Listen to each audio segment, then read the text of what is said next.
សូមអង្វរកែសស្រីមេតាគុំស្ដីថាលែងនេះមានខ្លួនណាស់ណា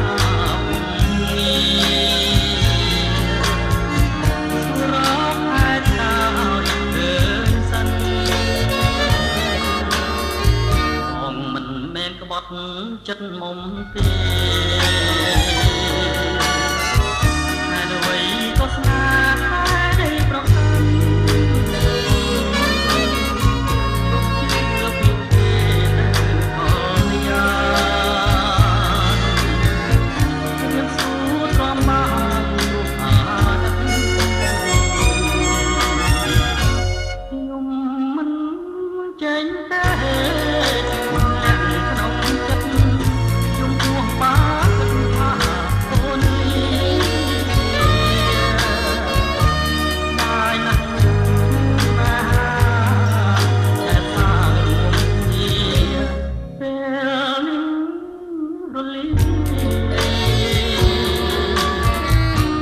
ជឿជាក់ថា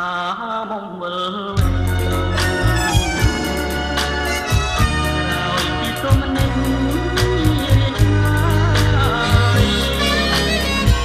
មើលមកខ្លួនតែឆោមឆាយ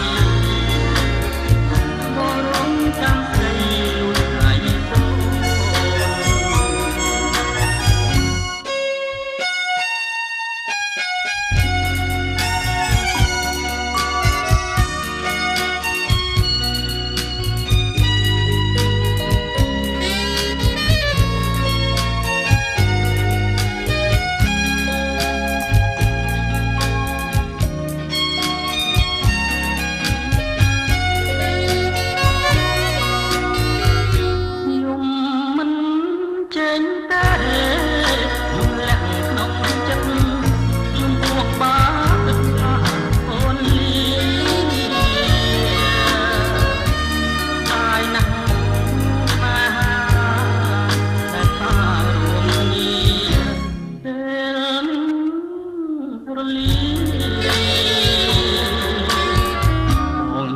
ជាក់ថា